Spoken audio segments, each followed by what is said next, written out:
Olá, pessoal, boa noite. Eu sou a professora Valquíria, responsável pelo estágio curricular obrigatório do curso de Serviço Social. E hoje estou aqui tomando um tempinho da disciplina da professora Maria Lucimar para fazer alguns informes para vocês a respeito do estágio curricular obrigatório. Então, logo em seguida, a professora Maria Lucimar vai dar início, então, à aula da disciplina dela, a segunda aula, tá ok? A gente não costuma ter momentos, né, diretamente com vocês, alunos, para falar a respeito do estágio. E a gente acredita que este seja um momento bom, propício para a gente estar conversando a respeito dessa atividade. Vocês já vão realizar o estágio 2, aqueles que conseguiram fazer o estágio 1 no semestre passado. E eu vou estar passando para vocês alguns informes. Então, tomem nota, né? Anotem aí com relação aos prazos. Tem alguns prazos que estão na área restrita de vocês. Eu vou estar falando aqui para vocês certinho, tá? Uma das questões que eu quero trazer aqui para vocês é com relação ao cadastro do estágio, tá, pessoal?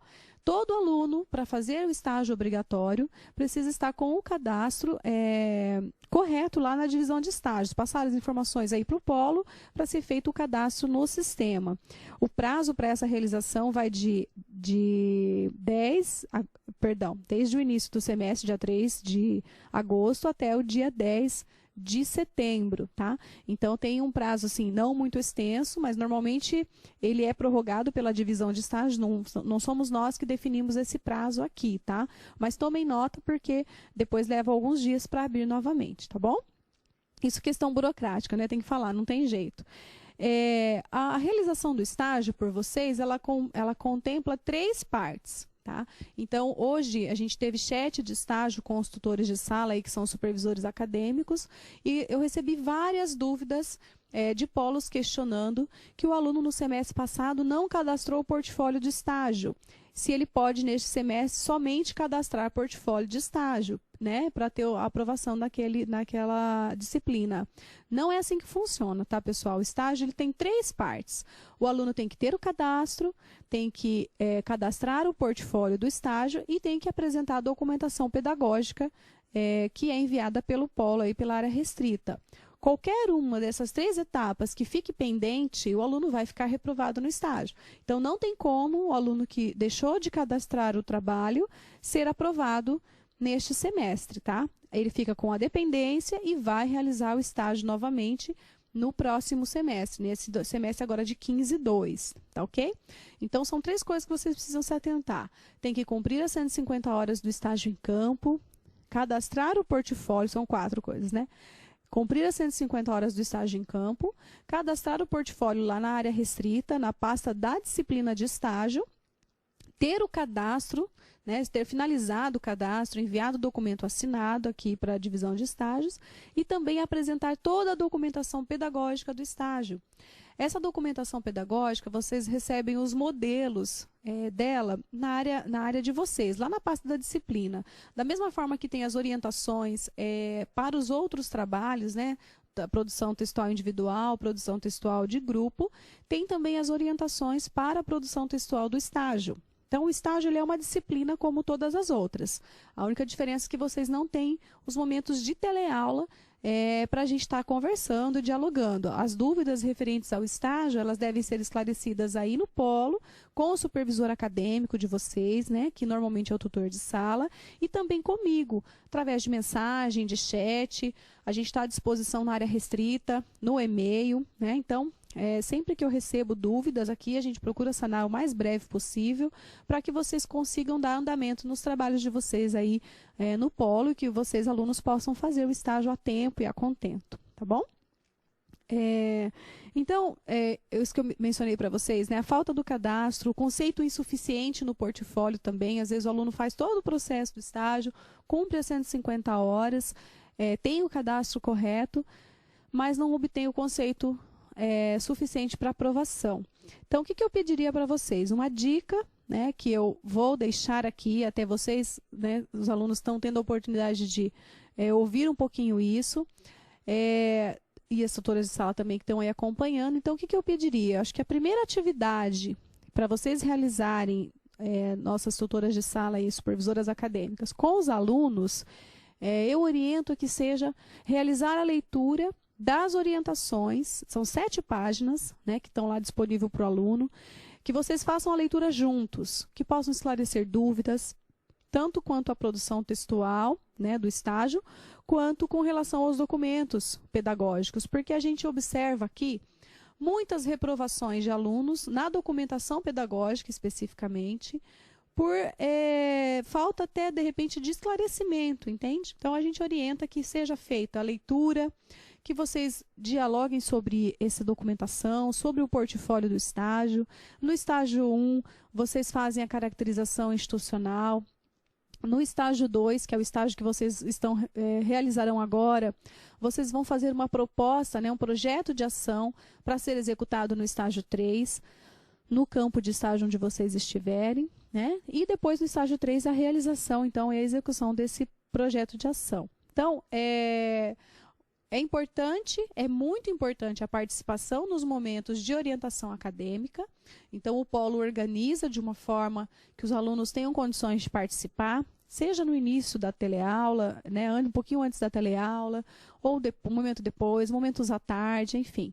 A não participação dos alunos, de vocês, né, alunos, nestes momentos de supervisão acadêmica, pode também gerar reprovação do estágio, tá? Então, às vezes, a tutora de sala nos questiona, professor, o aluno não vem, depois como que eu faço? Vou assinar a documentação dele? A gente orienta para não assinar, tá? Então, e assim, vocês sabem que qualquer documento que venha daí, que comprova estágio, que não venha assinado pelos profissionais, é recusado, né? Então, acaba ficando reprovado por conta disso. Então, a gente exige, pede que sejam pelo menos 3 momentos esse, da supervisão acadêmica. Não é tão difícil assim, eu sei que vocês, muitos trabalham, têm outros compromissos, mas é importante estar presente no polo nos momentos de supervisão acadêmica. Correto, pessoal? Então, eu conto com vocês para isso também, tá? Ademais, a gente tinha até a proposta de apresentar a documentação pedagógica, mas isso a gente vai ter oportunidade na reunião de estágio que a gente vai fazer com os tutores de sala. Então, o pessoal que trabalha aí no polo diretamente com os alunos, né, o tutor de sala, que faz a supervisão acadêmica, atentem-se nos e-mails. Nós já enviamos, a professora Darli enviou já um calendário de chat. Então, a gente teve chat de estágio nessa semana, foi a primeira semana. Daqui 15 dias nós vamos ter novamente, das 18h30 às 19 horas. Então, é importante acessar lá, tirar as dúvidas, eu vou estar à disposição de vocês. E nesse semestre nós vamos fazer 2 reuniões de estágio, que vai ser divulgadas as datas, a primeira agora em setembro e depois uma em novembro, para a gente também falar sobre essa documentação, o que pode ter de dúvidas do estágio, problemas que estejam ocorrendo, esclarecimentos, enfim, um momento para a gente estar falando sobre a realização do estágio em si, tá bom? E tudo isso é importante que vocês, alunos, tenham ciência, porque nós temos, né, uns instrumentos aí para comunicação, para a gente estar conversando. Então, quando surgirem dúvidas que não sejam possível aí esclarecer no polo, vocês podem pedir para que o supervisor acadêmico encaminhe para nós nestes espaços que a gente tem para dialogar. No chat, por mensagem, na reunião de estágio, né? Enfim, a gente está à disposição. Tá bom? Eu vou ficar um pouquinho ali no chat de aula da professora Maria Lucimar, mas eu já atrapalhei bastante aqui, né, a aula dela, então eu não vou, eu vou pedir para a tutora, na verdade, direcionar as questões que tiverem para mim, para o meu e-mail, tá bom? Então, eu não vou estar respondendo o chat ali, peço que vocês aí se atentem, então, na aula da professora Maria Lucimar, e a gente vai se falando durante o semestre, nas outras oportunidades, em reuniões, enfim, tá bom? Um abraço para vocês e boa aula.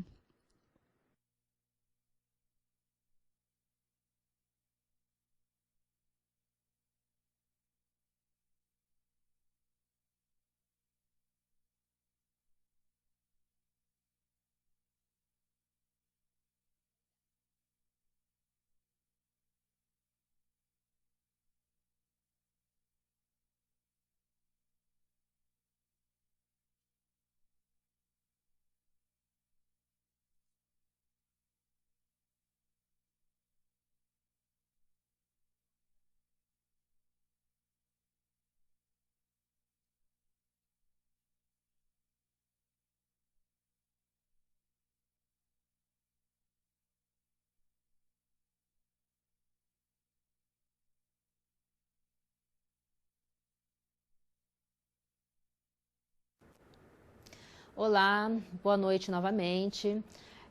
A professora Valquíria foi extremamente pontual, né? Ela solicitou 10 minutos e ela usou exatamente 10 minutos, né? Esse assunto é tão importante quanto o nosso conteúdo, né, da disciplina, por isso que, né, foi necessário iniciarmos com essas informações aí acerca do estágio. Bom, nós nos já conhecemos, tivemos a primeira aula da disciplina semana passada. Meu nome é Maria Lucimar Pereira, eu sou assistente social e sou mestre em políticas sociais pela Universidade Estadual de Londrina. E trabalho atualmente na política da assistência social, ou seja, uma das políticas da Seguridade Social. Semana passada falamos sobre a construção da Seguridade Social, com algumas referências aí da Europa.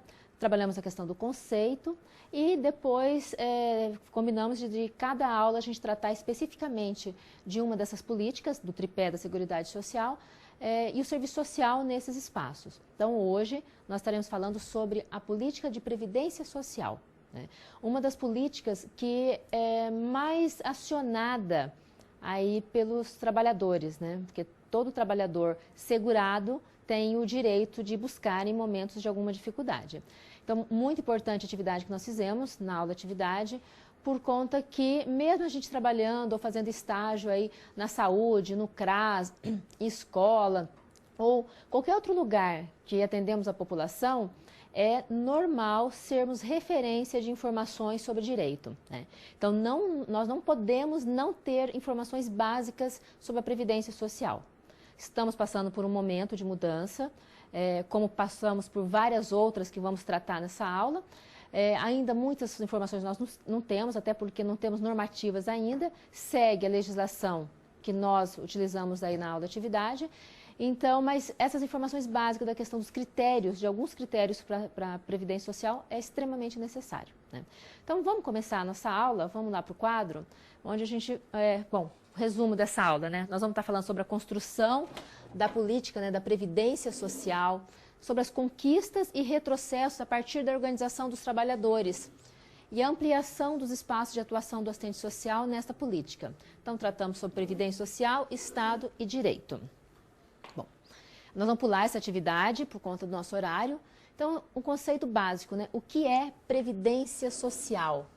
Então, é seguro social para quem? Para o segurado contribuinte. São poucas palavras, né? Mas dá para entender o que é isso? Bom, para quem faz estágio aí no INSS ou para quem está em algum campo de estágio e alguém te pergunta, né?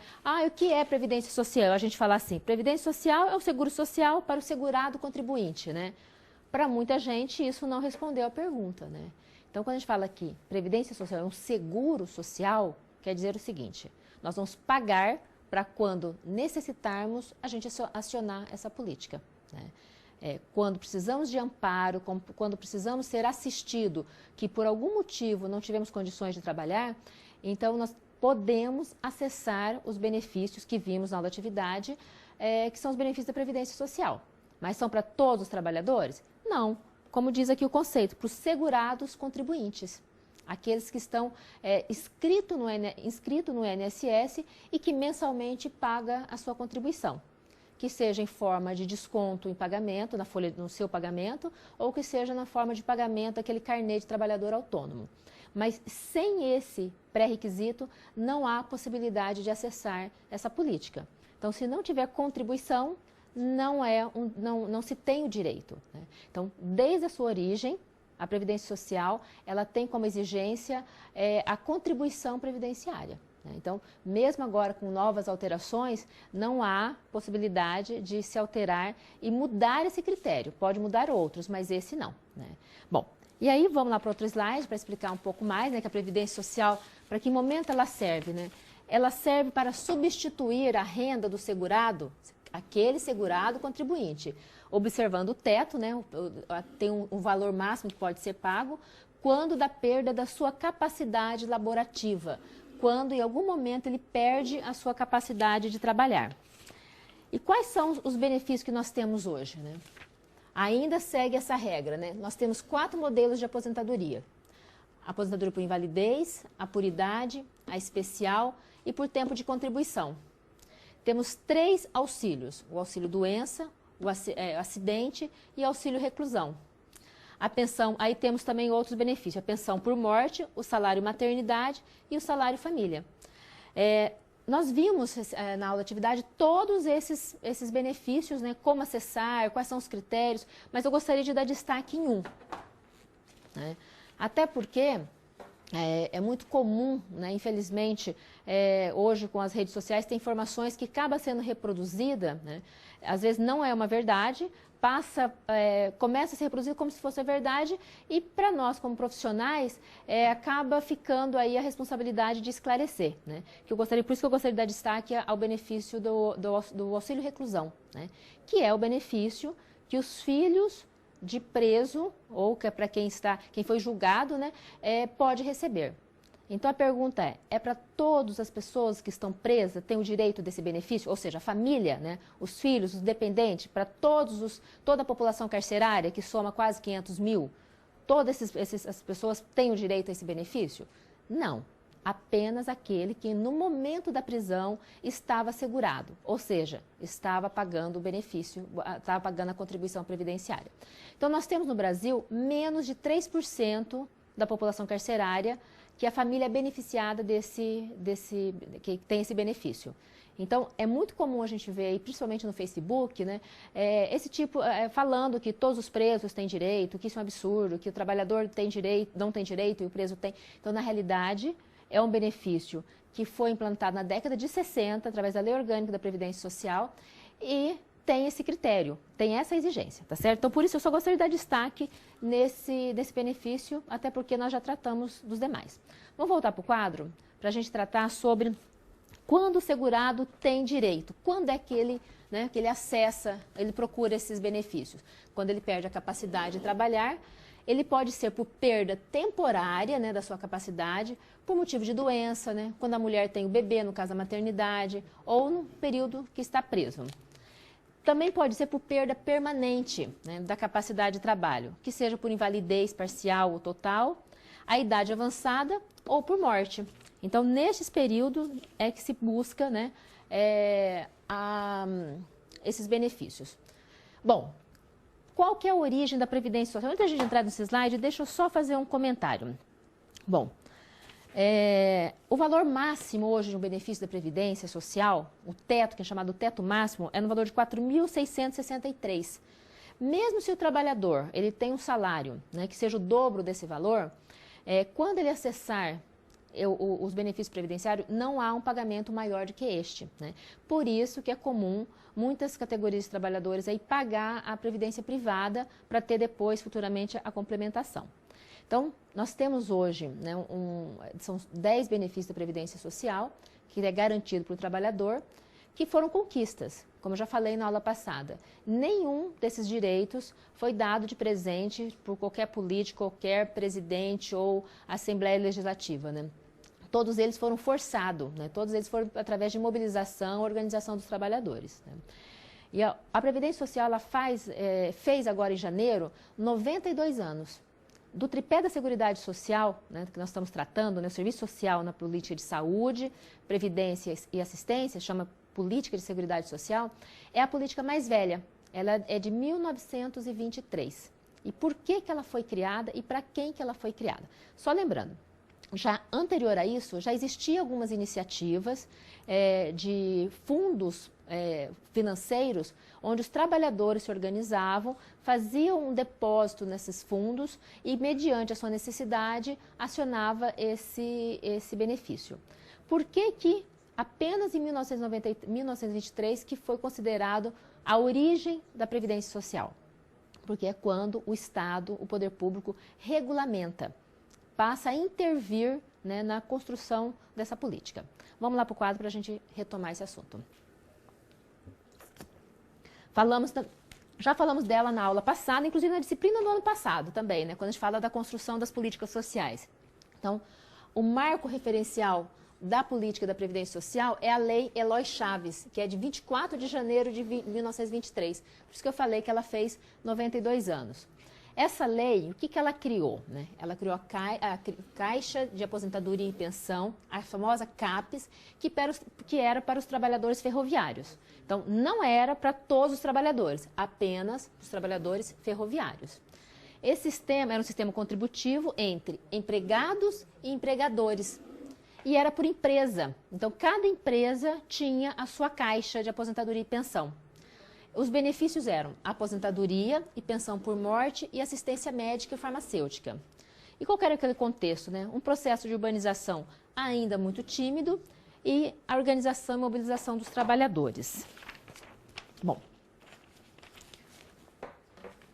nós temos aí como essa referência importante não só para a política da Previdência Social, mas para políticas de proteção social dos brasileiros, essa lei, né, esse marco, por isso que é importante, né, a Lei Eloy Chaves. É conteúdo de prova, é conteúdo de concurso público, pela importância dela, pelo significado.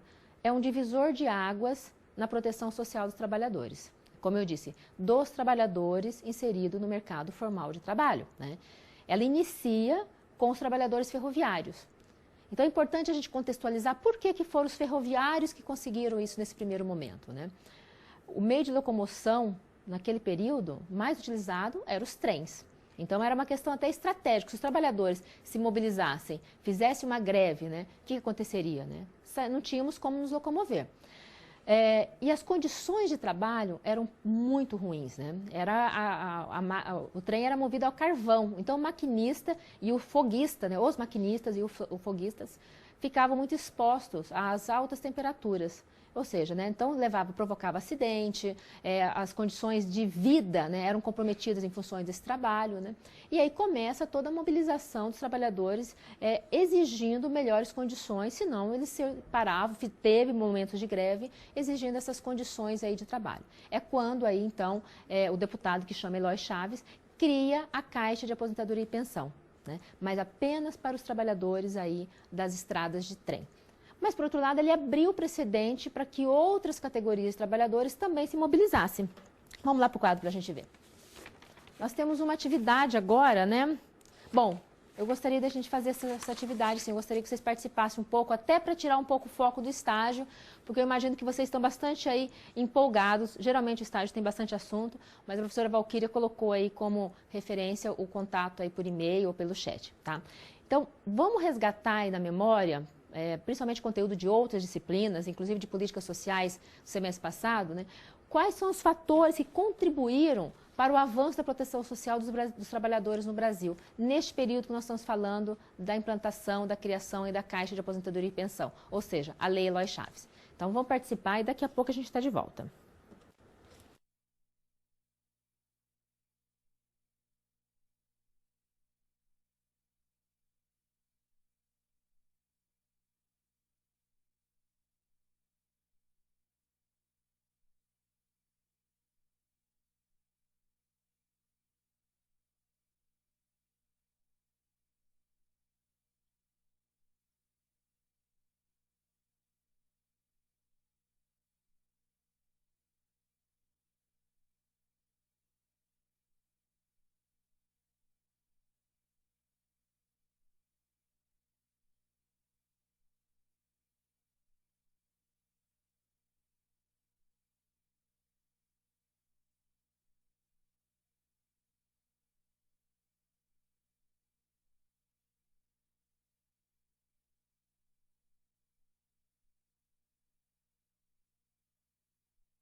Obrigada pelas contribuições. Bom, então, o que mobilizou, o que provocou, né, a implantação de uma intervenção do Estado, né? Uma das primeiras iniciativas do Estado na intervenção da questão social, né? Nós não tínhamos políticas sociais até então, né? Nós temos até como referência do início da construção das políticas sociais esta legislação, né? Então, o pessoal de Jequié coloca a mobilização dos trabalhadores, a consciência crítica de sua população no contexto social de trabalho, participação popular e as péssimas condições de trabalho, né? As condições de trabalho eram terríveis, como eu coloquei, né? Não apenas no caso dos trabalhadores ferroviários, mas dos trabalhadores de uma forma geral, né? Não se tinha normativas, regulações que determinavam as condições de trabalho. Então, é dessa data que a gente começa a construir algumas coisas antes disso, né? Que colocam limites da carga horária, né? Limitando horários de trabalho de mulher e de criança. Mas essa mobilização dos trabalhadores por esse direito, que até então não era um direito, né, por essa intervenção do Estado, foi provocado pela insatisfação das condições de vida, pela influência importantíssima aí dos trabalhadores europeus que vieram fugindo aí da Europa, dos países, né, de regime fascistas, que já tinham uma experiência de organização dos trabalhadores, né? Até porque a Revolução Industrial aconteceu 100 anos antes desse período. Então, a mobilização de trabalhadores no espaço urbano já tinha iniciado há muito tempo, então eles trazem para o Brasil essa referência de organização, né, de mobilização, de greve, de sindicato, né, de participação de trabalhadores. Então, essa influência dos imigrantes europeus foram importantíssima para essa organização dos trabalhadores. E também, além das condições de trabalho, né, e também outro fator foi ainda estava, né, fomentada a greve de 1917, a greve geral de 1917, né, que a população foi à rua reivindicando condições dignas de vida e de trabalho, né? Então, há quase 100 anos atrás, a gente já brigava por direitos, né? Então, hoje, o que nós temos hoje no âmbito dos direitos sociais é resultado desse processo histórico, né? Iniciado aí com luta dos trabalhadores, e quem consegue neste período são os trabalhadores ferroviários. A década de 20 ainda não é uma década que tem um estímulo aí da indústria, né, da industrialização, onde está se exigindo uma mão de obra grande nos centros urbanos. Não, a década de 20 ainda está muito presente a questão da oligarquia cafeeira, onde o investimento do Estado era muito forte aí nessa agricultura, onde a agricultura era para exportação, principalmente do café, né? Então, a industrialização ela é muito tímida ainda nessa década. A grande mudança, o divisor de águas aí para a urbanização é na década de 30, a partir aí do golpe, né, a partir da tomada do poder aí do Getúlio Vargas. E é disso que nós vamos falar, né? Vamos para o quadro, por favor. Então, vamos lá. O que a gente tem na década de 30, então, né?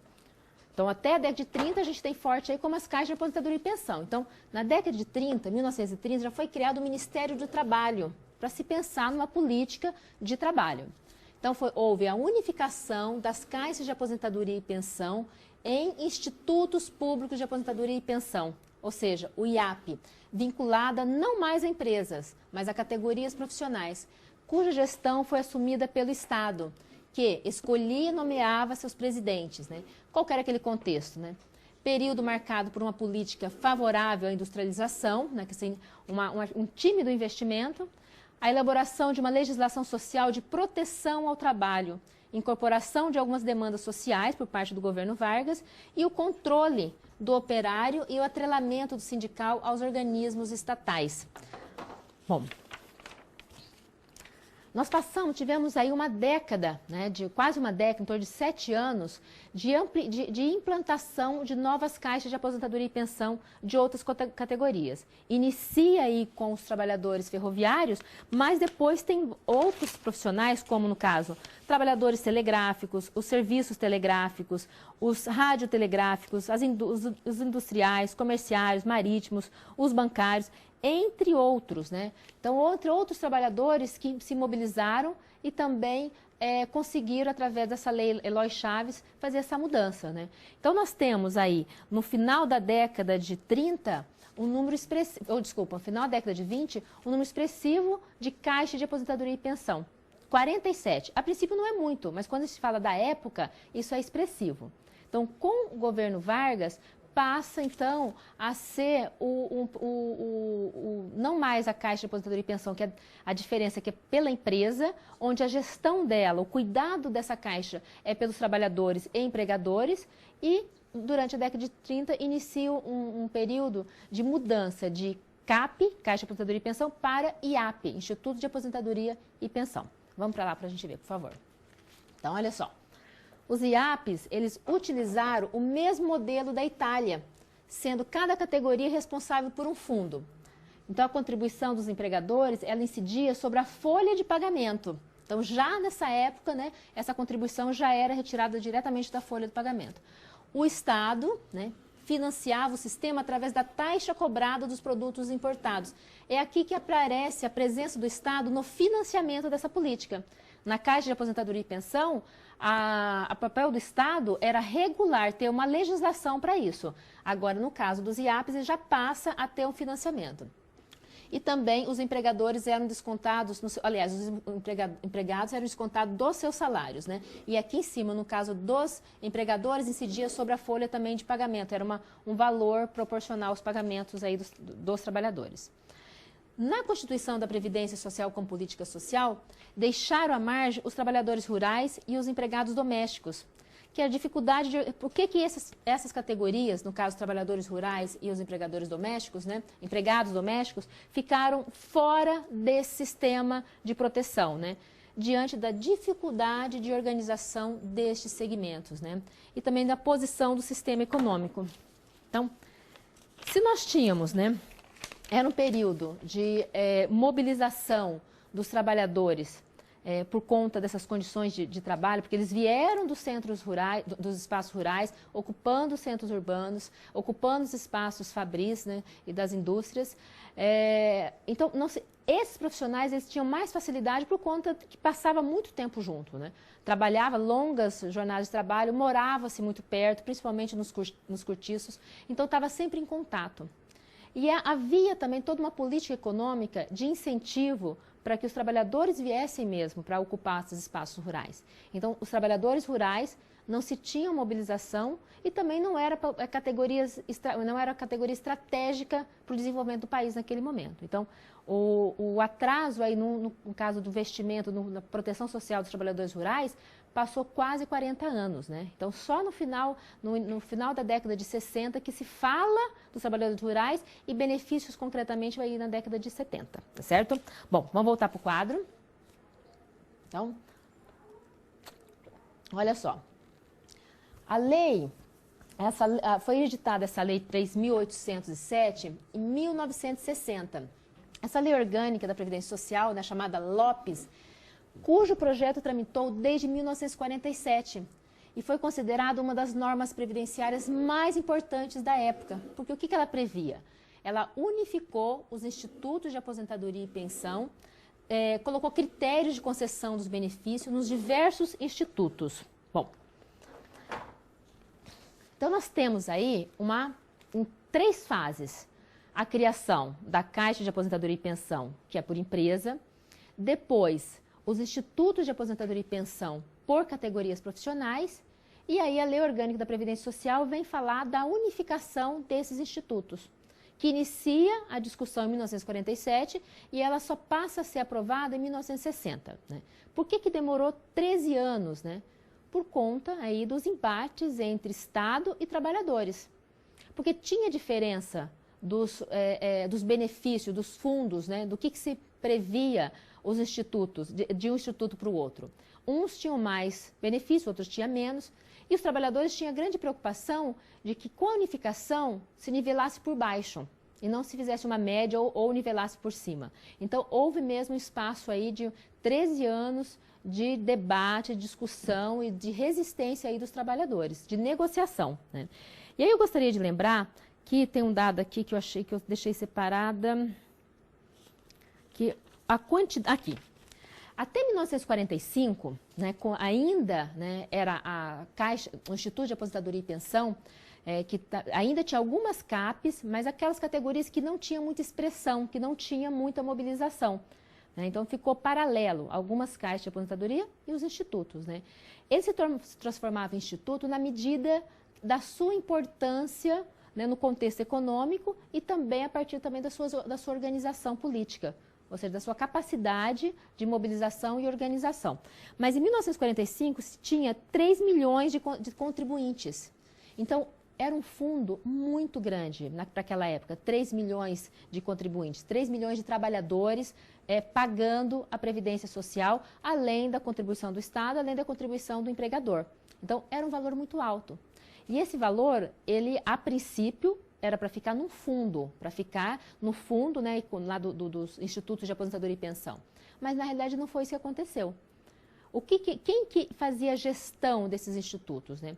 Tinha um presidente, que era nomeado pelo Estado, né? No caso, alguns deles diretamente pelo presidente Getúlio Vargas, que fazia todo, entre aspas, aí, o cuidado desses institutos.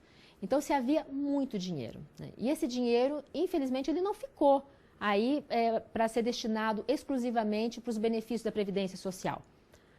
Ele financiou a construção do Estado Nacional que nós tivemos até a década de 90, que iniciou aí na gestão do Getúlio Vargas, e ele corre-se o risco, né, de perder na década de 90 com as privatizações aí das empresas estatais. Então, grande parte das empresas estatais, das siderurgias, das hidrelétricas, da Ponte Rio-Niterói, né, da construção de Brasília, da própria Itaipu, né, que é a usina hidrelétrica aqui do Paraná, foi financiado com recurso da Previdência Social. Então, era uma mina de dinheiro, né, era uma fábrica de dinheiro. Então, mensalmente, 3 milhões de contribuintes, isso dava um montante muito grande, né? Então, havia o interesse de cada vez mais o Estado se apropriar desse recurso, né? Inclusive, isso também não é muito distante da nossa realidade de hoje, né? Alguns estados ainda estão brigando aí com os governos de estado, porque os governos de estado estão querendo se apropriar aí do fundo de aposentadoria e pensão de algumas categorias. Bom, mas voltando, né? Então, quando faz a unificação desses institutos, né, a proposta da Lei Orgânica da Previdência Social, ela é aprovada em 1960, que propõe a unificação de todos os institutos, de todas as categorias que se tinha na época, né, bancários, industriais, comerciários, ferroviários, né, num único instituto, chamado Instituto Nacional de Previdência Social, o famoso INPS, né? Quem é da minha geração deve lembrar, né? A gente falava muito de INPS, INAMPS, né? Até mostrei a carteirinha na aula passada, a carteirinha do INAMPS, né? Então, o gestor, né, da Previdência Social, a partir da Lei Orgânica da Previdência Social, passa a ser o famoso INPS. A lei, ela é aprovada em 1960, mas ele só é implantado em 1966, também por conta da resistência dos trabalhadores, né, que insistia na negociação do que se previa esse instituto que unificava, né? Que além de se brigar, além da briga por melhores benefícios, melhores seguros, para que tivesse um seguro maior, ainda também pela gestão, pelo cuidado desse instituto, que infelizmente ficou na mão do Estado, tá? Bom, vamos voltar para o quadro, que a gente fala um pouco agora dos trabalhadores rurais. Então, apenas, eu falei para vocês que, olha, a política da Previdência Social, ela inicia em 1923, no espaço urbano, e só em 63 se fala em alguma ação de proteção ao trabalhador rural, quando se cria o Fundo de Assistência ao Trabalhador Rural, o famoso Fundo Rural. É uma lei complementar, né, uma outra lei, a número 11, que é de 71, né, que ela foi depois reformulada em 1971, na realidade, que instituiu o Programa de Assistência ao Trabalhador Rural, o ProRural. A partir desse momento, os trabalhadores rurais passaram a ser segurados da Previdência Social. Olha só, exatamente 40 anos depois. Passa a ter o direito à aposentadoria por velhice, invalidez e também a pensão por auxílio funeral. Pensão e auxílio funeral. Serviço de saúde e serviço social. A concessão de benefícios aos trabalhadores rurais acidentados foi a partir de 1974.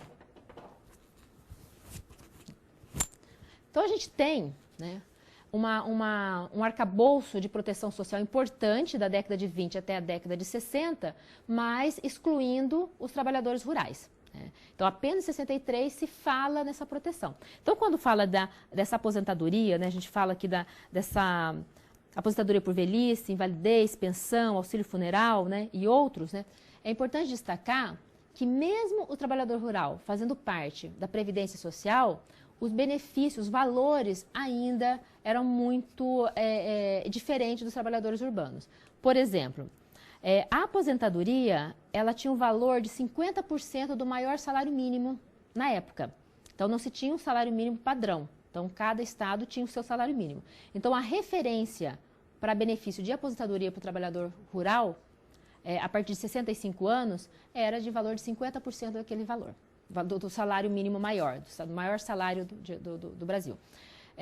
Tinha-se o agravante que não podia se aposentar, por exemplo, o marido e a mulher. Era apenas uma pessoa da família que poderia requerer esse direito à aposentadoria. Então, o direito não era dos trabalhadores rurais, era de uma pessoa por família, né, que comprovasse o trabalho rural.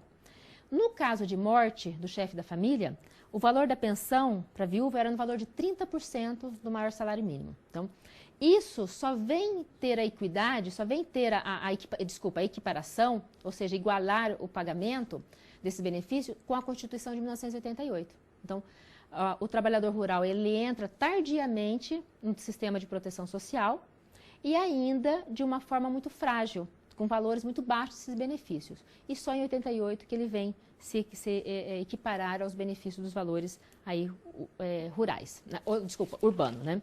Bom, gente, esse período foi de grande mobilização. Nós falamos da aula da disciplina do semestre passado, da mobilização dos trabalhadores, principalmente na resistência do Estado Novo, né, que é o terceiro governo de Getúlio Vargas. Ele inicia o golpe com um Estado chamado governo provisório, que a ideia era que ele tivesse uma eleição logo depois, o que não ocorreu. Depois, o segundo mandato dele foi chamado de governo constitucional, que aí teve uma eleição indireta, mas teve uma eleição onde ele foi eleito. E quando é para ter ter uma nova eleição geral, direta, há o golpe de novo, né? E aí ele passa a governar numa ditadura chamada de Estado Novo. Então, nesse período, nós temos aí grandes conquistas no que se refere à questão dos direitos sociais e direitos trabalhistas, né?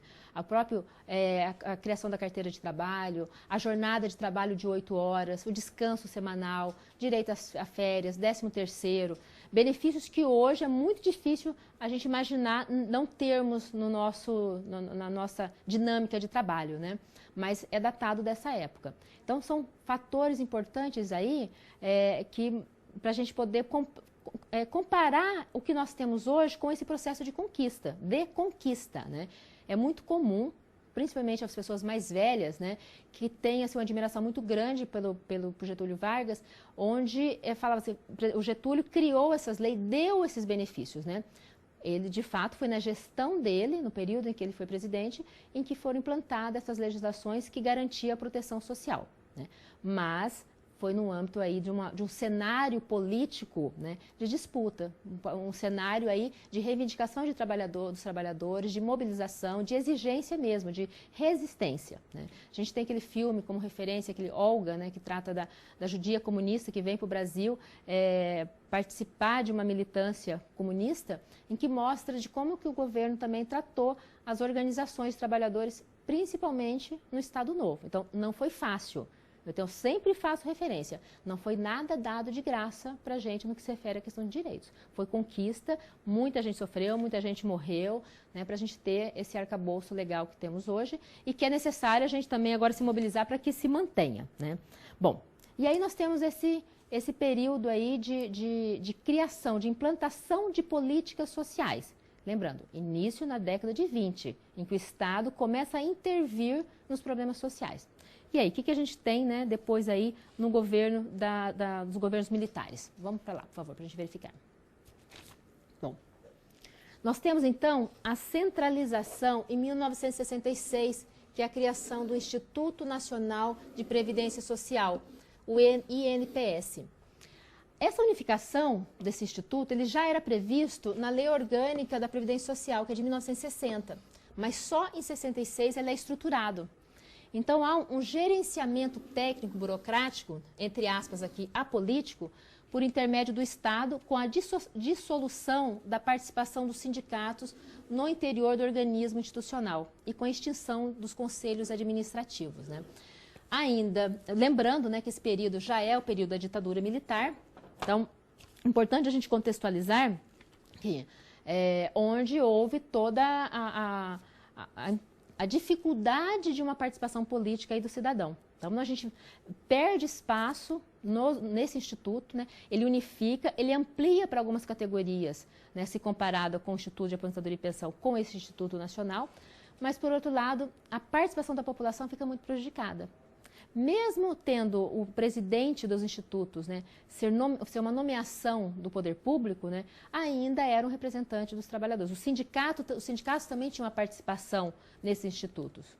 Com a unificação, a gente perde esse espaço. Então, sai os sindicatos, não há uma participação dos sindicatos, né, ou seja, né, então fica apenas na responsabilidade do Estado. E lembrando, havia também aí uma ampliação dos contribuintes. Então, há também um período aí de aumento da massa trabalhadora na década de 60 e 70, aumenta a contribuição, né? Esse fundo previdenciário, ele se amplia e esse dinheiro ainda continua financiando outras obras do governo, outras obras públicas, né? Com o recurso da Previdência Social. Então, se hoje nós temos um déficit na Previdência, ele também é histórico, ele também é um processo histórico, né? Ele não foi da noite para o dia que esse dinheiro, né, ele se perdeu ou ele foi reduzido. Bom, foi investido em grandes obras aí nacionais. Vale destacar também que esse período da ditadura militar, houve uma ampliação nas políticas sociais, né? Houve uma ampliação nos gastos sociais. Nós tivemos perda no âmbito da participação da população, participação política, participação dos movimentos, né? Mas no âmbito social a gente avança um pouco mais, inclusive no próprio campo, no próprio espaço de trabalho do assistente social, né? Os institutos de aposentadoria e pensão, o IAP, na década de 30, ele já inicia inclusive com a contratação de assistentes sociais, para trabalhar nessa gestão de benefícios. Cada instituto tinha os seus e atendia conforme estava estabelecido nas suas normativas, né?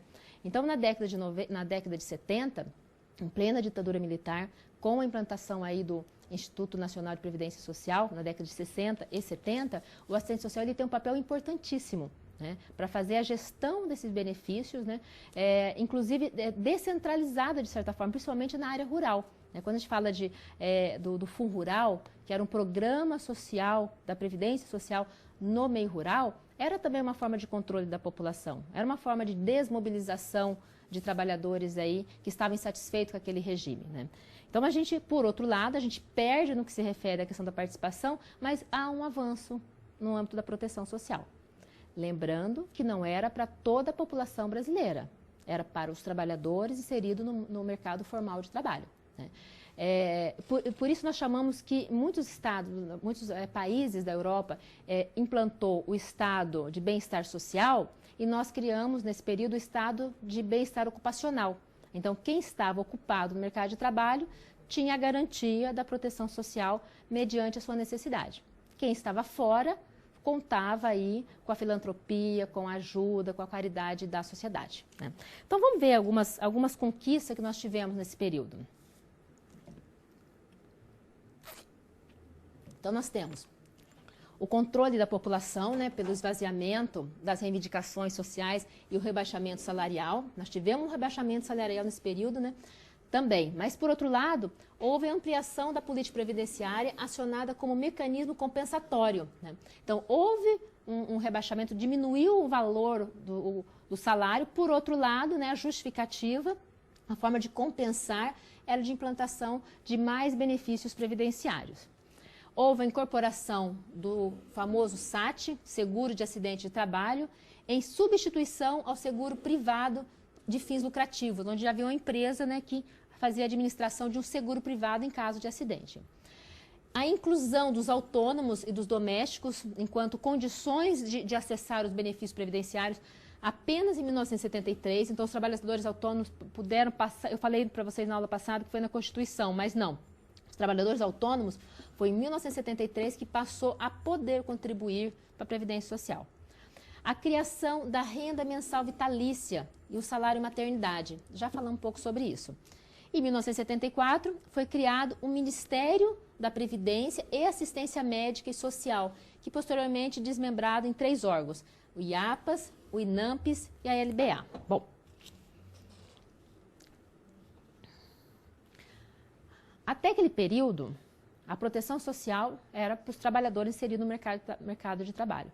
Mas passa a ter mais visibilidade aqueles que incapacitados para o trabalho. Então, ficou protegido, começou a iniciar uma política de proteção a quem não tinha capacidade mais para o mercado do trabalho. Aquele idoso, né, acima de 70 anos, que não teve condições de se aposentar. Então, se criou um benefício chamado renda mensal vitalícia, que em alguns lugares ainda existe, né, ainda é pago esse benefício, que depois, né, foi substituído pelo benefício de prestação continuada, o BPC, que está no artigo 203 da Constituição, que é a garantia de uma renda mínima para o idoso, para a pessoa com deficiência, que a própria pessoa ou a família não tem condições de suprir suas necessidades. Então, se cria o benefício de prestação continuada para substituir a renda mensal vitalícia. Mas é a primeira expressão do Estado de preocupação, de cuidado com essa população que não teria como acionar esses benefícios previdenciários, né? Bom, então, a partir disso começa também a mobilização, mesmo no regime militar, para que o Estado ampliasse essa proteção social, não apenas para os trabalhadores inseridos no mercado formal, mas e quem não estava por diversos motivos, ou porque não tinha condições de trabalhar, ou então porque trabalhou, mas não contribuiu. Como é que fica essa população, né? Então, há toda aí uma organização, principalmente aí de trabalhadores da área social, tem história de assistentes sociais envolvidos nesse movimento, né? Os representantes de instituições, movimentos de igreja, que começa a cobrar do Estado uma intervenção para aquelas pessoas, aquelas famílias que não têm condições de acessar aí a segurança social a partir desse seguro social que é a Previdência Social. Bom, então tem toda essa mobilização desse contexto, né, da década de 80, né, que tratamos também na aula passada, a famosa década perdida, né, a década de 80, devido à estagnação econômica, ou seja, uma retração na economia que provocou inflação, desemprego, aumento da miséria e da pobreza e, além de tudo, a ausência de serviços públicos. Então, a década de 80 é chamada de década perdida pelo caos social que se transformou, né? E o Estado ausente no enfrentamento desses problemas sociais, né? Fim de um regime de ditadura, né? A ditadura militar oficialmente termina em 1985, estávamos num período aí de transição da década de 80, início de 80 até 88, que é a nossa Constituição, e que vem mobilizar a sociedade devido aos problemas sociais que se tinha e às condições políticas de participação, né? Começa uma abertura política, amplia-se o espaço de participação. Retoma aí os movimentos de esquerda, surgem novos partidos de esquerda, os sindicatos saíram da ilegalidade, então mobiliza essa população para irem às ruas e exigir que o Estado enfrentasse os problemas sociais. Nós não podemos nem falar que era exigir que o Estado cumprisse direito, porque não se tinha o direito. Então, a grande luta, a grande mobilização desse período, da década de 80, era para que houvesse os direitos sociais, para que criasse aí um artigo que constasse os direitos sociais. Vamos ver, por favor. Então, a gente tem esse contexto, né, da década de 80, né, a chamada década perdida, as lutas e mobilizações, né, mobilização social pela consolidação da democracia, da justiça e igualdade social. E aí a gente tem a Constituição Federal de 88, que coloca a Previdência Social em 2 artigos, destaca 2 artigos, né? Artigo 201 e artigo 202. Então, a legislação ela é específica, né, que vem detalhar esses 2 artigos, né, apenas em 1991, que ela vem dar um detalhe, vem detalhar esses benefícios, né? Ou seja, a partir da década de 90, né, que se dispõe sobre os planos de benefícios da Previdência Social e da outras providências. Então, de 88 para 91, foram 3 anos aí, né, de regulamentação, de detalhamento sobre os planos e benefícios da Previdência Social. No artigo 88, trata da competência do serviço social desta legislação, que é de 1990. Então nós temos nesse período a construção, né, a consolidação da Seguridade Social, que além dos direitos sociais, que consta no artigo 6º da Constituição, nós temos também a consolidação da Seguridade Social, que é a base para operacionalizar parte dos direitos sociais aí do artigo 6º, que é da saúde, da assistência aos desamparados e da previdência social, né? Então nós temos aí esse avanço expressivo na nossa história, temos como outro divisor de águas, né? Nós falamos da Lei Eloy Chaves, enquanto o marco, a referência, né? Hoje eu li um texto que falava a mãe da Previdência Social é a Lei Eloy Chaves. Então ele é um divisor de águas, né? Ela é, né, a lei, e nós temos também a Constituição Federal de 88 como outro marco importante aí no campo da proteção social. Nós vamos ver um vídeo e a gente já volta para uma reflexão.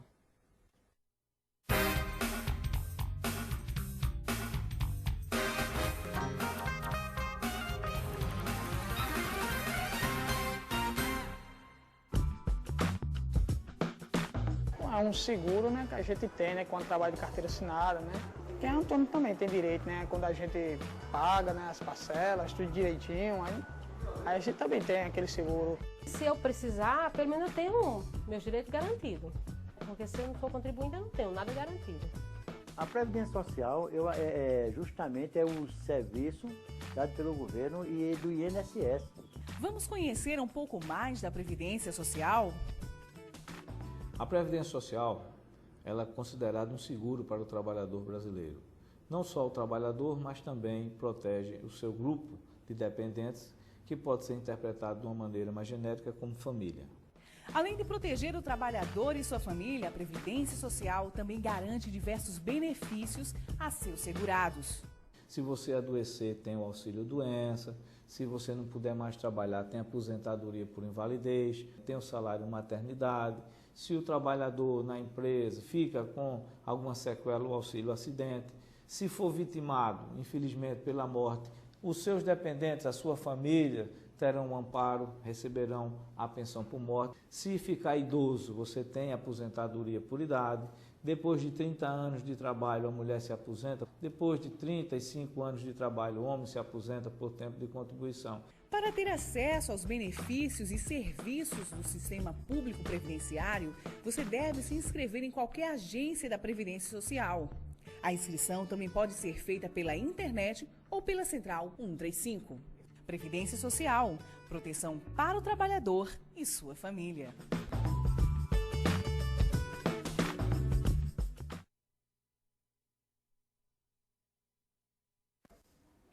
Bom, gente, esse vídeo ele trata das informações elementares dessa política, né? Nós temos que tornar cada vez mais público, né, como que funciona, quais são os benefícios, quais são os critérios de inclusão, aonde buscar esses direitos, né? Então nós temos cada vez mais desmistificar o controle da informação aí dos direitos sociais. Então, quem tem a informação tem o poder, né? Então, esse tipo de informação, ela tem que ser levada à população de uma forma geral, né? Depois, daqui a pouco, a gente vai tratar que esse é um dos papéis extremamente importantes do assistente social na política da Previdência Social, né? Que é esclarecer, né? Tornar público a informação de como acessar essa política. Bom, então nós temos aprovado aí na Constituição Federal a Seguridade Social, a Previdência enquanto um dos pilares da proteção social dos cidadãos brasileiros. E aí ela vem detalhado no artigo 201 e 202, né, quais são os tipos de regime que nós temos no Brasil, né? E é isso que eu gostaria de mostrar para vocês, que esse aí é um assunto importante também. Vamos lá.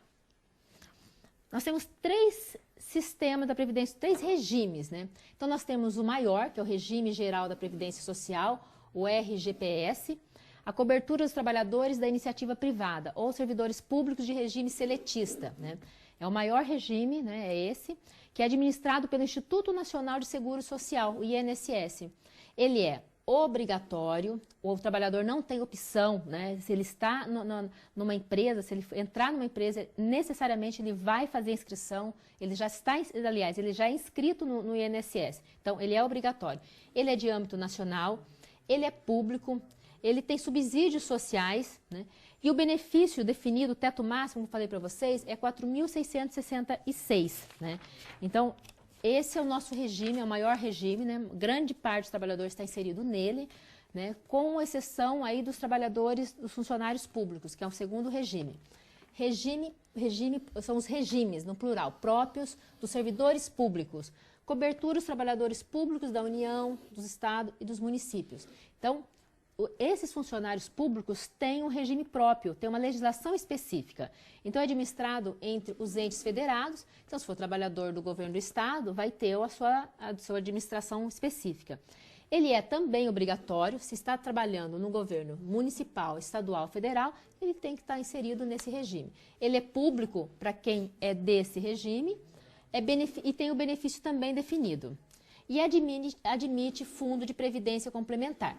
No outro regime, no regime geral, também se admite fundo de previdência complementar.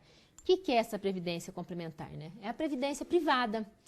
Essa previdência, sim, ela é optativa, ela é administrada por fundos de pensão abertos ou então fechados, mas ela é fiscalizada pelo Ministério da Previdência Social. Então, o que é importante a gente destacar aqui, né?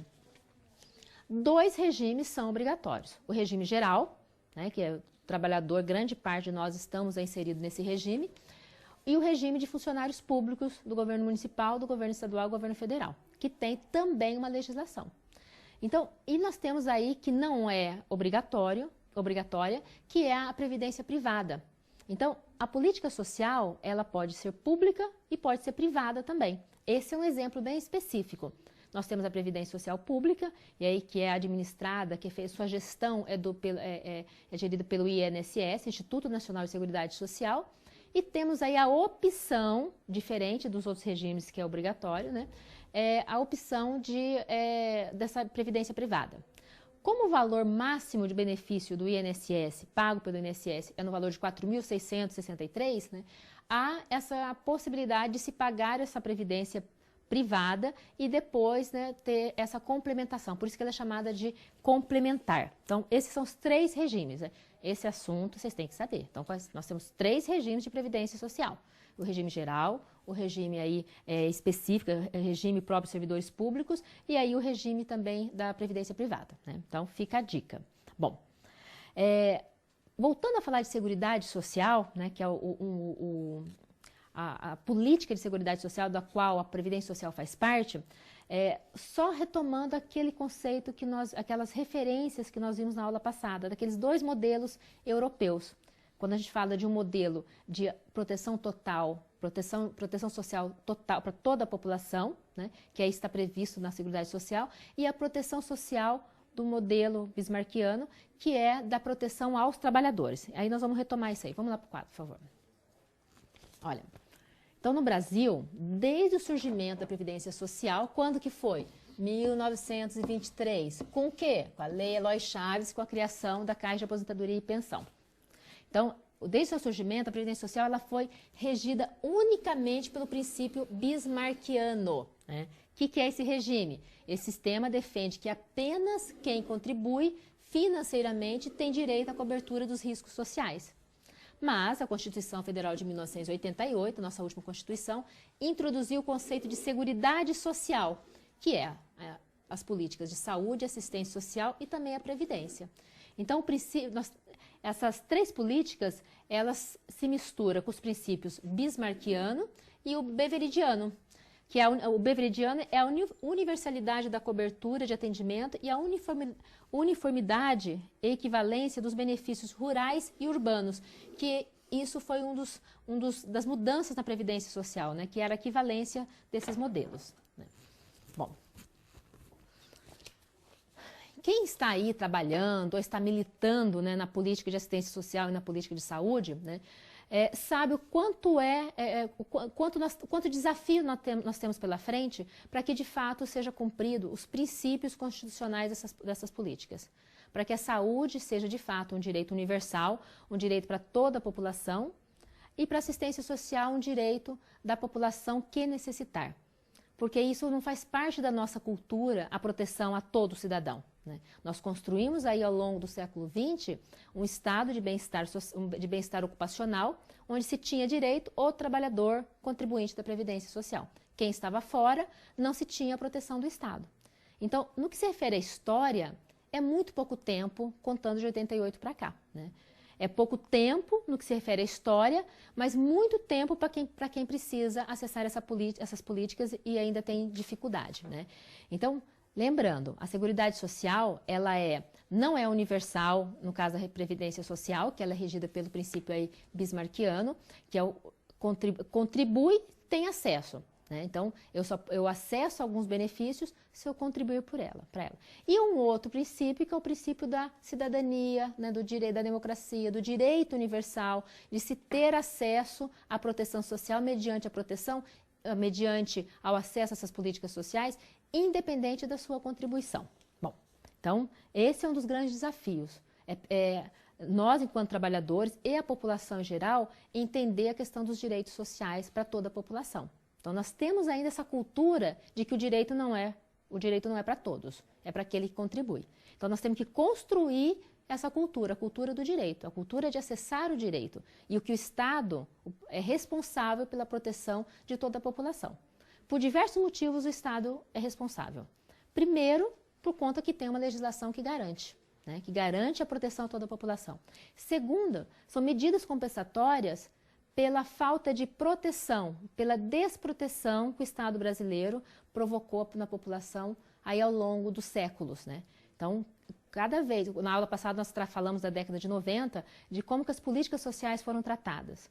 Quando a gente percebe, né, quando eu mostrei para vocês um corte de 30% na política de educação, né, os impostos que foi criado para a política de saúde não chegou no Ministério da Saúde. Quando tem um corte de quase 50% na política de segurança, então é lógico que isso teria uma consequência. A consequência nós estamos vendo hoje.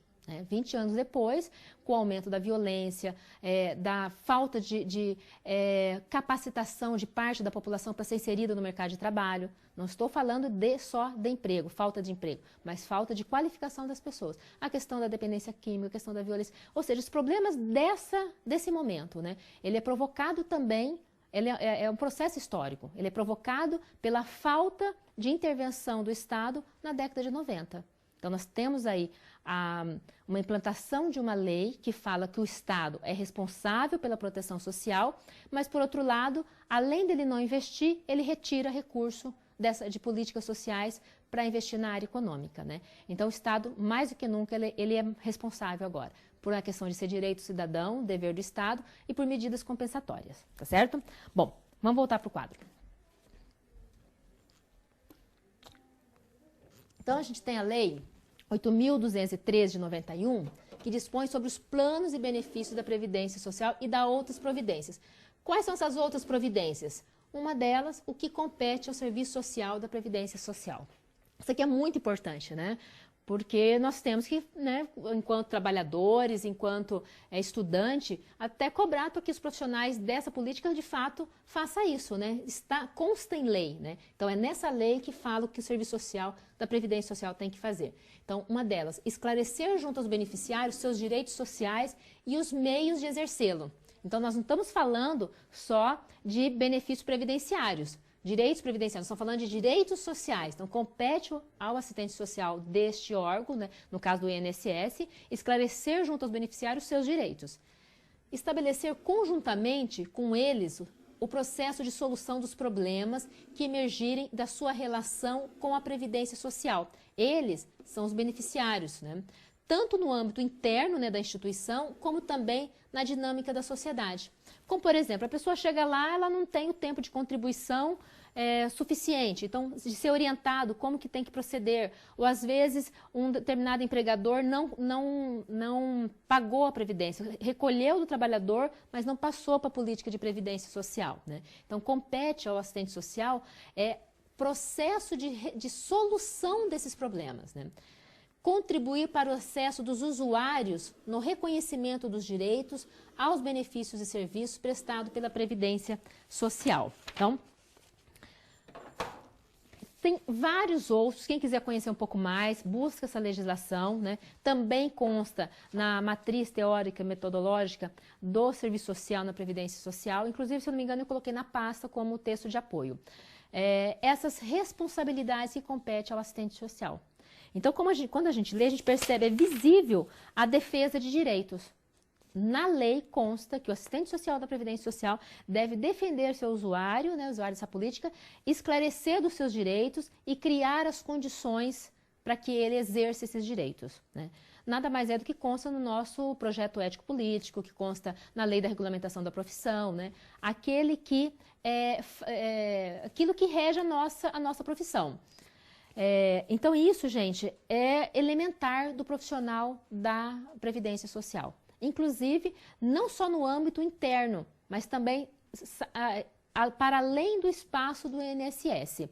Aquilo que é o espaço público, por exemplo, né? De repente ter uma reunião no Centro de Referência de Assistência Social no CRAS ou numa unidade básica de saúde, né? Para que esse profissional vá até, se descentralize, né? Saia do seu espaço institucional e leve essas informações, esclareça essas informações, né? E na medida em que o problema aparece, que dificulta o acesso do usuário, também é de responsabilidade desse profissional ajudá-lo a solucionar. Vamos voltar para o quadro para a gente ver quando surge o serviço social na Previdência Social. Olha, é de 1944, né, no auge da implantação dos institutos de aposentadoria e pensão, através da portaria 25 do Conselho Nacional do Trabalho, a CNT, que acontece quando? Na expansão previdenciária dos institutos de aposentadoria e pensões, né, ou seja, os IAPs. Então, neste período, né, onde se aumenta o número dos IAPs, né, dos Institutos de Aposentadoria e Pensão, é instituído este profissional. Bom, então, aí quais são os objetivos do serviço social no INSS, que é o Instituto Nacional de Seguridade Social? Implantar a política social de previdência social sobre a ótica do direito social e também da cidadania, contribuindo para viabilizar o acesso aos beneficiários e serviços previdenciários e também garantir as demandas e reivindicações da população. Olha a dimensão desse objetivo do serviço social. É na defesa do usuário, na defesa do cidadão. Em nenhum momento eu falo na defesa da instituição INSS, né, ou do poder público, do governo, né? É implantar a política social de previdenciária, né, na ótica do direito, né? Qual o direito? O direito previdenciário. Viabilizar acesso aos seus beneficiários, viabilizar o acesso aos benefícios e serviços desse público.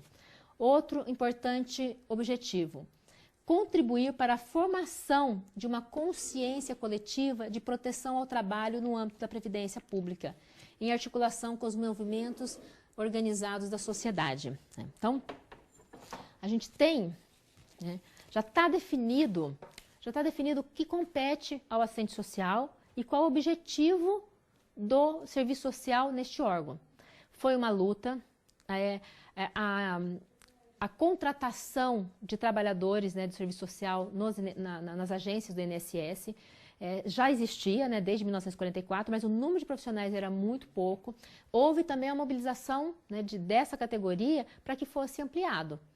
Por exemplo, muitas das avaliações, se a pessoa tinha direito ou não, era destinado ao governo municipal da onde aquele usuário estava solicitando o benefício, para que se fizesse uma avaliação. Profissional, por exemplo, da prefeitura, que se fazia uma avaliação, né? Então, na medida em que esses trabalhadores, né, também conscientes da importância de ter um profissional no INSS, começou a se negar a prestar esse serviço, né? E não era uma decisão pessoal, mas era uma decisão profissional de categoria, de trabalhadores da área, né? E que forçou aí a contratação de trabalhadores nessa área, né? Que é do assistente social, mas ele é chamado, se não me engano, de analista social, que tem essas responsabilidades aí junto aos usuários, né?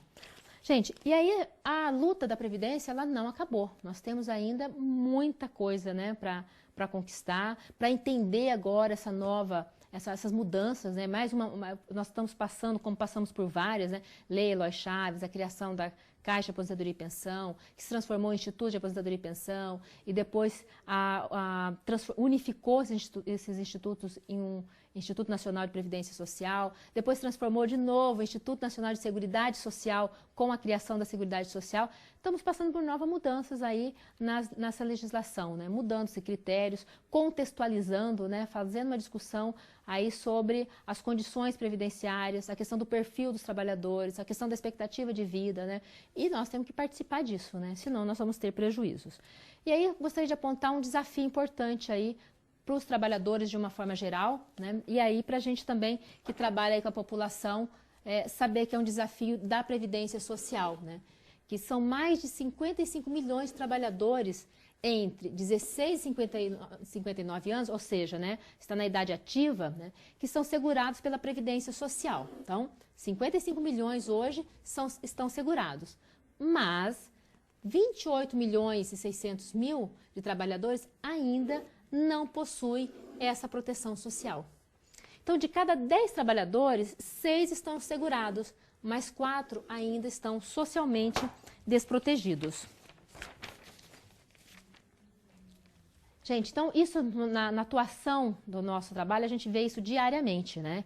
Eu trabalho com juventude e eu vejo que ainda não há uma consciência da importância da proteção social pela Previdência Social, né? Na medida em que se insere no mercado de trabalho, às vezes sem essa segurança, corre o risco aí de ficar desempregado, de sofrer um acidente e não ter a cobertura, né? Então a gente tem que trabalhar também com a informação da importância de ter essa segurança no âmbito dos trabalhadores que nós estamos aí no dia a dia atendendo, né? Gente, eu procurei agilizar um pouco agora esse conteúdo. Se vocês tiverem mais alguma dúvida, a gente para daqui a pouquinho para fazer um intervalinho, para vocês elaborarem algumas dúvidas, algumas questões, mas eu fiquei responsável de tratar com vocês sobre o portfólio, né, que é a produção textual de grupo. Então, parece que ficou algumas dúvidas, a coordenação tem recebido vários e-mails, né, para entender o que se pretende com esse trabalho. Bom, então, é sobre o BPC, sobre o benefício de prestação continuada, né, que é o benefício da política de assistência social, que nós vamos tratar isso na 4ª aula, e é um trabalho de pesquisa. Então, o que nós pretendemos com isso? Tem 2 grandes dimensões. Nós queremos saber qual que é o impacto desse benefício para os beneficiários e o impacto desse benefício no município. Então, o que vocês precisam fazer? Se organizar em grupo, né, definir quem que vai fazer a busca dessa informação. Essa informação é pública, tem no portal da transparência, no Ministério da Previdência Social, tem no próprio município. É fácil a gente descobrir quantos são os beneficiários do benefício de prestação continuada por município, né? Tem um link que vai direto no município, você identifica o estado e o município, né? Inclusive identifica por quantos são idosos e quantos são pessoas com deficiência. Então, eu gostaria que vocês fizessem essa reflexão, né, qual que é o impacto para o usuário e para o município. Então, o município, por que por município? Porque as famílias que recebem esse benefício, ela utiliza no município, né? É no mercado, é na farmácia, ou seja, fica, né, retorna para o município, né, e retorna para o Estado em forma de impostos. Então, qual que é o impacto disso, né? E como que vocês vão buscar essas informações? Vocês vão procurar o órgão gestor da assistência social, né? Que em municípios grandes é mais fácil procurar definir uma área territorial, não precisa ser do município inteiro, mas uma área, de repente uma área de abrangência de CRAS. Mas se for um município pequeno, como 75% dos municípios são municípios pequenos, né?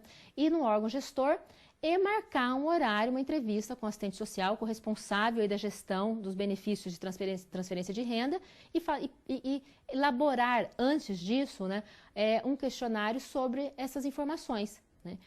Como que o serviço social está entendendo esse impacto para o município e para os usuários.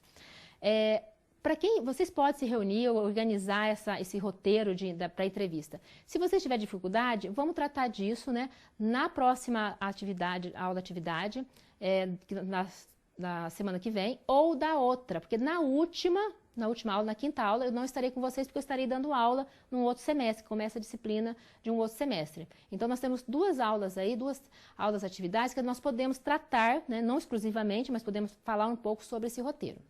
E aí, outra dúvida que apareceu é sobre esse documento, o chamado Termo de Consentimento Livre e Esclarecido. Esse é um documento que a gente tem que trabalhar muito com ele, né? Quando nós vamos fazer um trabalho e a gente utiliza a imagem, né, de uma reunião, utiliza a imagem de uma família, de uma pessoa, nós temos que ter a autorização, tem que ter o consentimento da pessoa, né? A pessoa tem que saber para que vai ser usado e ela tem que assinar. Inclusive tem que ter testemunha, né, que ela que ela está autorizando. Então, esse documento que é necessário vocês anexarem, né, é o termo de consentimento livre e esclarecido que a pessoa que estará dando a entrevista para vocês vai assinar. Então, ele começa falando, o nome da pessoa, do assistente social que vai dar a entrevista, número de documento, concordo em participar do estudo acadêmico, do curso de serviço social, do polo tal, né, sobre a responsabilidade de quem está fazendo a entrevista, de quem que é o aluno, né, como sujeito voluntário. Então, para que futuramente não seja questionada aquelas informações. Isso é um exercício nosso, né, para a gente, porque isso vai fazer parte do nosso trabalho profissional. Então, se nós queremos informação, né, dessa população, desses profissionais, dos nossos usuários, né, nós temos que ter autorização deles, né? Então, esse é um documento importante e necessário também para a gente tá entendendo como que funciona. Então, tem um semestre inteiro ainda, praticamente, mas é um trabalho que requer, né, disponibilidade de algumas pessoas para ir até o local, para fazer a entrevista. Então, vocês vão se organizando para não deixar isso para a última hora, tá certo? É necessário também fazer uma contextualização do município, né, falar como que é formado, como que é a população, qual que é o perfil, né, econômico, social, quais são os maiores problemas, quais são as potencialidades desses municípios, fazer uma caracterização, apresentar o município para a gente, né, o município funciona desta forma, e aí fazer depois, fazer uma reflexão, não é para colocar pergunta e resposta, isso vai ser anexado também no trabalho. Mas vocês vão fazer uma reflexão sobre a importância, qual é o impacto desse benefício na vida dessas pessoas. Bom, eu gostaria de saber se tem mais alguma dúvida, né, em relação à Previdência Social, né, porque na próxima aula nós vamos tratar da política de saúde. Aí depois da política de assistência e depois vamos estar falando sobre os espaços de participação popular, né. Se estiver tudo tranquilo, né, então a gente encerra com 5 minutinhos aí de antecedência, né? Por favor, leia os textos, conheça os textos que estão nas pastas aí, cada aula tem os textos referentes àquele conteúdo, né? Então, por favor, leiam para complementar as informações de vocês. Então, na próxima semana, na próxima sexta-feira, estaremos no chat no mesmo horário e vamos falar sobre essa política. Ah, e outra coisa, antes que eu me esqueça, estava esquecendo, desculpa. As tutoras de sala, por favor, verifique na proposta da aula de atividade de hoje, tenho a orientação para a última aula de atividade, porque vocês vão ter que organizar algumas coisas para que essa atividade ocorra. Então, verifique com antecedência, eu anexei, coloquei na ordem, logo após as orientações da aula de atividade de hoje, tem as orientações de como vai ocorrer a última aula de atividade, tá certo? Então, por favor, se atente-se a isso. Um grande abraço e até sexta-feira que vem.